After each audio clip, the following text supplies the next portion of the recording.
ध्यान क्या है, इस छोटी सी घटना को समझें। चांग चिंग के संबंध में कहा जाता है वह बड़ा कवि था, बड़ा सौंदर्य पारखी था। कहते हैं चीन में उस जैसा सौंदर्य का दार्शनिक नहीं हुआ। उसने जैसे सौंदर्य शास्त्र पर, एस्थेटिक्स पर बहुमूल्य ग्रंथ लिखे किसी और ने नहीं लिखे। वो जैसे उन पुराने दिनों का क्रोशे था।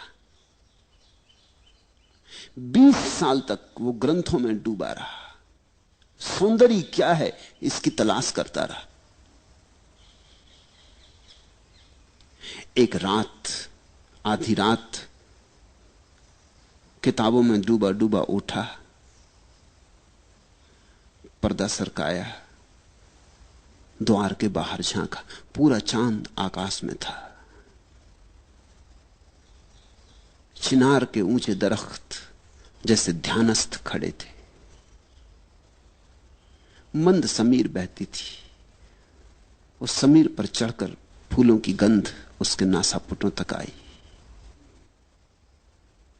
कोई एक पक्षी, जल पक्षी, जोर से चीखा और उस जल पक्षी की चीख में कुछ घटित हुआ, कुछ घट गया। चांग चिंग अपने आप से ही जैसे बोला, how mistaken I was, how mistaken I was, raise the screen and see the world. कैसी मैं भूल में भरा था, कितनी भूल में था मैं। पर्दा उठाओ और जगत को देखो। 20 साल किताबों में से उसे सौंदर्य का पता न चला। पर्दा हटाया और सौंदर्य सामने खड़ा था, साक्षात। तुम पूछते हो ध्यान क्या है? ध्यान है पर्दा हटाने की कला। और यह पर्दा बाहर नहीं है, यह पर्दा तुम्हारे भीतर पड़ा, तुम्हारे अंतस्थल पर पड़ा है। ध्यान है पर्दा हटाना। पर्दा बुना है विचारों से, विचार के ताने बानों से पर्दा बुना है। अच्छे विचार, बुरे विचार, इनके ताने बाने से पर्दा बुना है। जैसे जैसे तुम विचारों के पार झांकने लगो, या विचारों को ठहराने में सफल हो जाओ, या विचारों को हटाने में सफल हो जाओ, वैसे ही ध्यान घट जाएगा। निर्विचार दशा का नाम ध्यान है। ध्यान का अर्थ है ऐसी कोई संधि भीतर जब तुम तो हो, जगत तो है, और दोनों के बीच में विचार का पर्दा नहीं। कभी सूरज को उगते देखकर, कभी पूरे चांद को देखकर, कभी इन शांत वृक्षों को देखकर, कभी गुलमोहर के फूलों पर ध्यान करते हुए।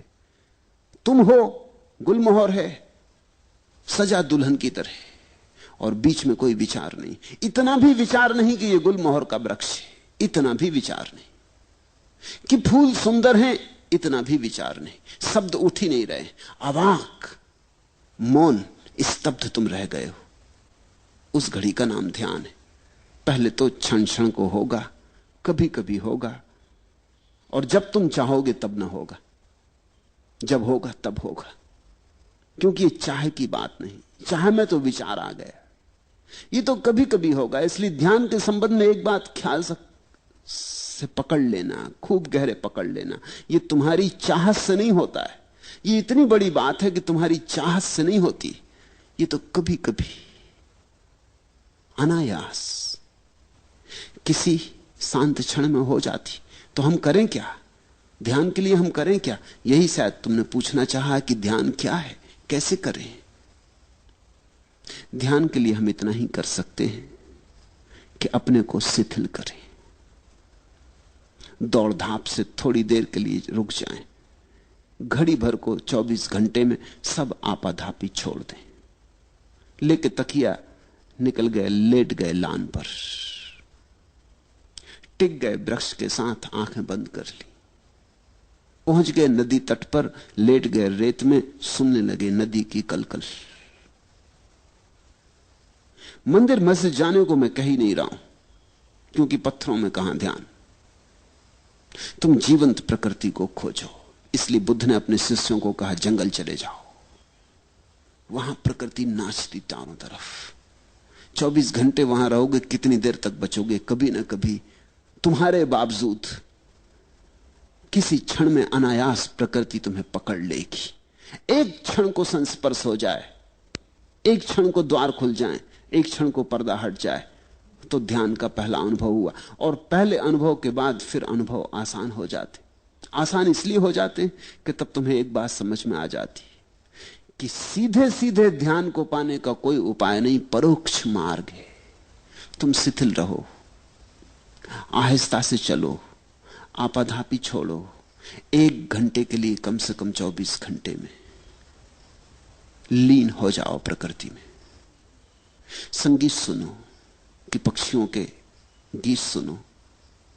कुछ न हो करने को आंख बंद कर लो, अपनी सांस सुनो। बुद्ध ने तो इस पर बहुत जोर दिया, अपनी सांस को ही देखते रहो, आई गई आई गई। इसकी माला बना लो, इससे बेहतर कोई माला नहीं। हाथ में माला लेके फेरोगे वो तो बहुत जड़ माला है। यहां जीवित श्वास चल रही, श्वास की माला फेरी जा रही। श्वास भीतर आई बाहर गई, श्वास भीतर आई बाहर गई। ये जो भीतर चक्र चल रहा है मंडल श्वास का, इसको ही देखते रहो शांत मौन से। इस पर ही टकटकी बांधे रहो और तुम हैरान हो जाओगे। किसी बहुमूल्य मुहूर्त में कभी ताल बैठ जाता है, अचानक सब एक हो जाता है। तुम मिट गए, संसार मिट गया। पहले पहले तो क्षण भर को ऐसी झलकें आएंगी, खो जाएंगी। जब खो जाएं तो फिर उनकी तीव्रता से आकांक्षा मत करना, अन्यथा वे कभी ना आएंगी। जब खो जाएं तो कहना ठीक, अब जब फिर दोबारा आएंगी फिर भोगेंगे। मगर उनके आने के लिए द्वार दरवाजे खुले रखना। ऐसा ही समझो कि सूरज बाहर निकला है, तुम अपने कमरे में दरवाजा बंद किए बैठे हो, रोशनी भीतर नहीं आती। अब सूरज को कोई गट्ठर में बांध के भीतर लाने का उपाय भी तो नहीं। सूरज की किरणों को कोई गाय बैल जैसा हाँक के भीतर लाने का उपाय भी तो नहीं। क्या करोगे? दरवाजा खोल दो, सूरज की किरणें अपने से भीतर आ जाती। कभी कभी रात होगी और नहीं आएंगी क्योंकि सूरज नहीं है। कभी कभी दिन होगा और आएंगी क्योंकि सूरज है। कभी कभी दिन भी होगा और बादल घिरे होंगे और नहीं आएंगी क्योंकि सूरज बादलों में ढका है। मगर कभी कभी मौके मिलेंगे जब दिन है, बादल भी नहीं है, सूरज प्रकट है, तो किरणें भीतर आएंगी। तुम ज्यादा से ज्यादा बाधा ना दो, बस इतना ही काफी है। मेरी बात को ख्याल में ले लेना। ध्यान को सीधा सीधा नहीं किया जाता, बाधा ना दो। इसलिए तो मैं कहता हूं नाचो गाओ। नाचने और गाने में तुम लीन हो जाओ। अचानक तुम पाओगे हवा की झोंके की तरह ध्यान आया, तुम्हें नहा गया, तुम्हारा रोआ रोआ पुलकित कर गया, ताजा कर गया। धीरे धीरे तुम समझने लगोगे इस कला को। ध्यान का कोई विज्ञान नहीं है, कला है। धीरे धीरे तुम समझने लगोगे कि किस घड़ियों में ध्यान घटता है। उन घड़ियों में मैं कैसे अपने को खुला छोड़ दूं। जैसे ही तुम इतनी सी बात सीख गए, तुम्हारे हाथ में कुंजी आ गई। इसे इस तरह प्रयोग करो। कभी रात नींद खुल गई है, बिस्तर पे पड़े हो, अनिद्रा के लिए परेशान मत हो। इस मौके को मत खो। ये शुभ घड़ी, सारा जगत सोया, पत्नी बच्चे सब सोए, तुम्हें मौका मिल गया। बैठ जाओ अपने बिस्तर में, रात के सन्नाटे को सुनो। ये बोलते हुए झींगर, ये रात की चुप्पी, ये सारा जगत सोया हुआ, सारा कोलाहल बंद। जरा सुन लो इसे शांति से। ये शांति तुम्हारे भीतर भी शांति को झंकारेगी। ये बाहर गूंजती हुई शांति तुम्हारे भीतर हृदय में भी गूंज पैदा करेगी, प्रतिध्वनि पैदा करेगी।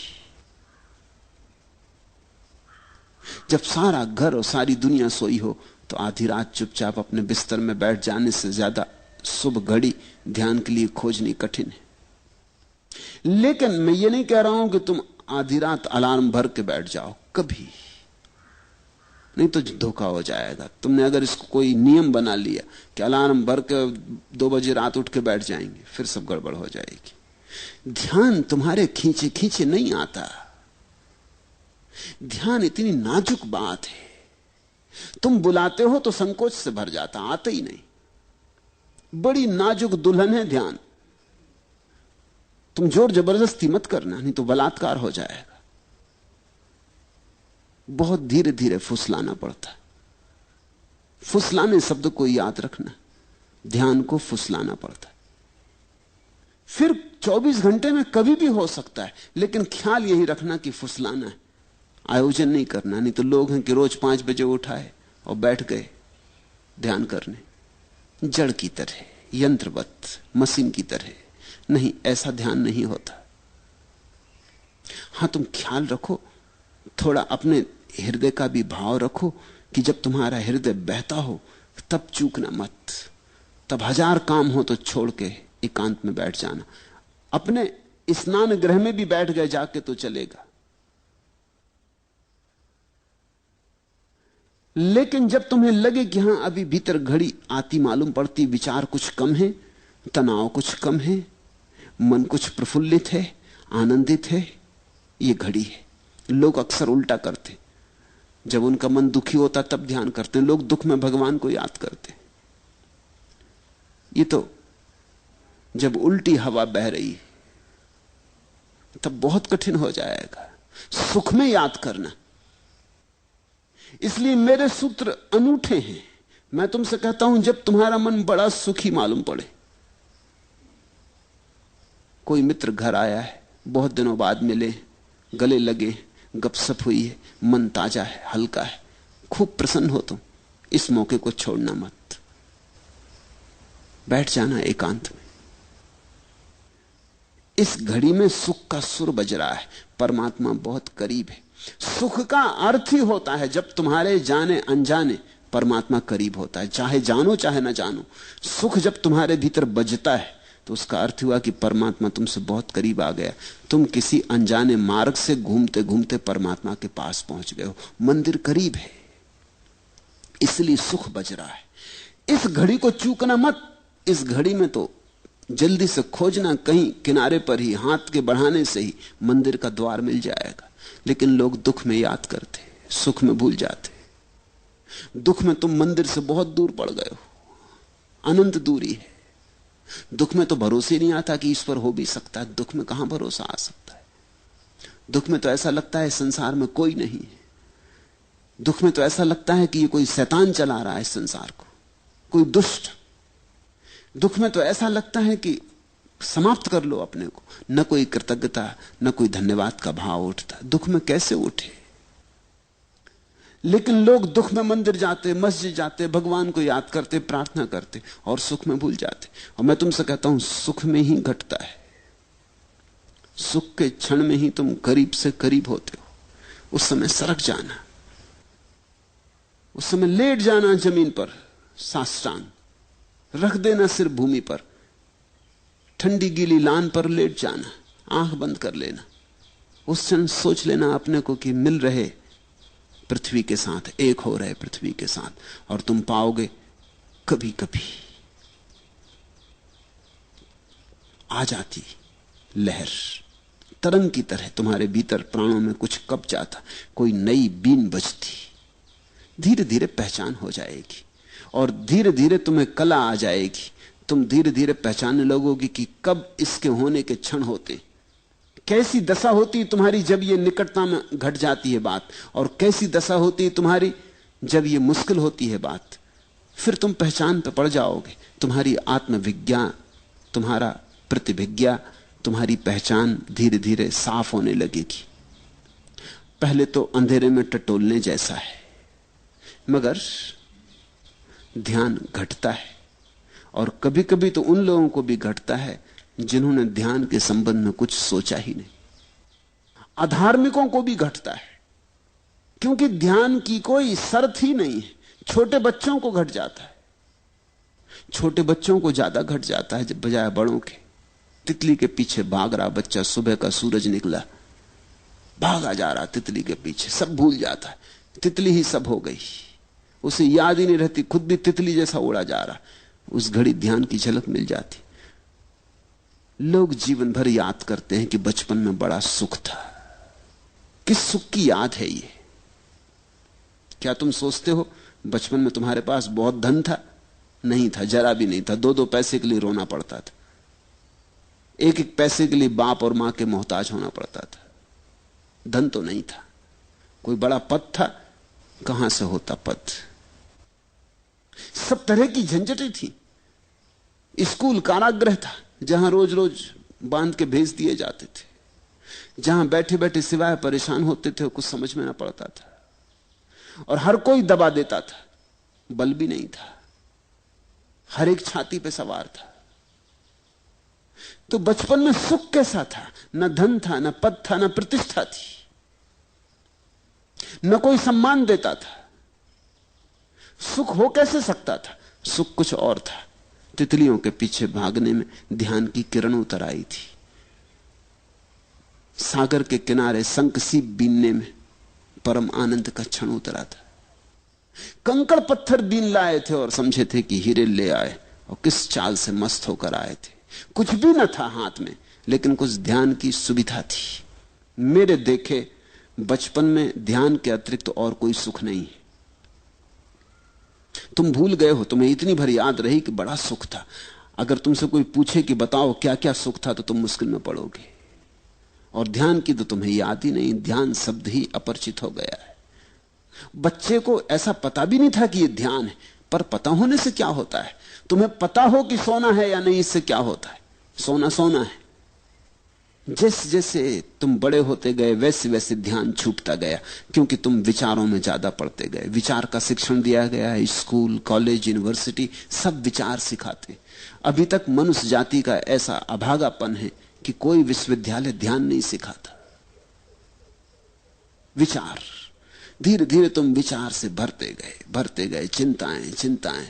तुम चूक ही गए वो छोटे छोटे क्षण जब पर्दा हट जाता था, अपने से हट जाता था। तुमने देखा बच्चे कैसे प्रमुदित मालूम होते हैं, छोटे छोटे बच्चे जिनके पास कुछ भी नहीं है, कोई कारण नहीं प्रसन्न होने का, अकारण प्रसन्न है। वो अकारण प्रसन्नता ध्यान है। देखा एक छोटा बच्चा अपने झूले में पड़ा है, कुछ नहीं चूसने को अंगूठा चूस रहा है, और कैसा प्रसन्न मालूम होता है। ऐसा प्रसन्न मालूम होता है कि सिकंदर भी ना रहा होगा प्रसन्न, अकबर और अशोक भी ना रहे होंगे ऐसे प्रसन्न, बड़े से बड़े साम्राज्य के मालिक ऐसे प्रसन्न ना रहे होंगे। इसके पास कुछ भी नहीं, या तो अपने हाथ का या पैर का अंगूठा डाले चूस रहा, लेकिन कुछ घट रहा है। अभी पर्दा खुला ही है, अभी विचार उठते ही नहीं, अभी भीतर की वीण बज रही है। यहूदियों में एक कथा है कि जब कोई बच्चा पैदा होता है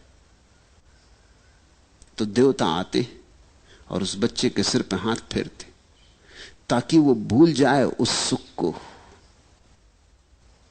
जो सुख परमात्मा के घर उसने जाना था।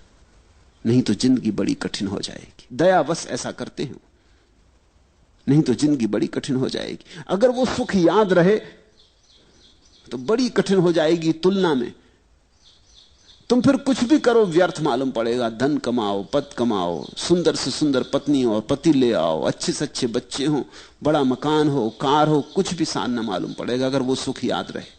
तो यहूदी कथा कहती है कि एक देवता उतरता करुणावश और हर बच्चे के माथे पे सिर हाथ फेर देता है। उस हाथ के फेरते ही पर्दा बंद हो जाता, उसे भूल जाता परमात्मा, सुख भूल गया। फिर ये जीवन के दुखों में ही सोचने लगता है सुख होगा। उस पर्दे से खोलना है जो देवताओं ने बंद कर दिया। मुझे तो नहीं लगता कि कोई देवता बंद करते, देवता ऐसी मूढ़ता नहीं कर सकते, लेकिन समाज बंद कर देता है। शायद कहानी उसी की सूचना दे रही। मां बाप, परिवार, समाज, स्कूल बंद कर देते हैं, पर्दे को डाल देते, ऐसा डाल देते हैं कि तुम भूल ही जाते हो कि यहां द्वार है, तुम समझने लगते दीवार है। ध्यान का अर्थ है इस पर्दे को हटाना और इसे अनायास होने दो, इसे कभी कभी तुम्हें पकड़ लेने दो। और जब तुम्हें यह तरंग पकड़े तो लाख काम छोड़ के बैठ जाना, क्योंकि इससे बहुमूल्य कोई और काम ही नहीं। रात हो कि दिन, सुबह हो कि सांझ, फिर मत देखना। कुछ चूकोगे नहीं तुम, कुछ खोएगा नहीं। और अपूर्व होगी तुम्हारी संपदा फिर। और ये संपदा तुम्हारे भीतर पड़ी है, बस पर्दा हटाने की बात है। ध्यान क्या है? ध्यान भीतर पड़े पर्दे को हटाना है।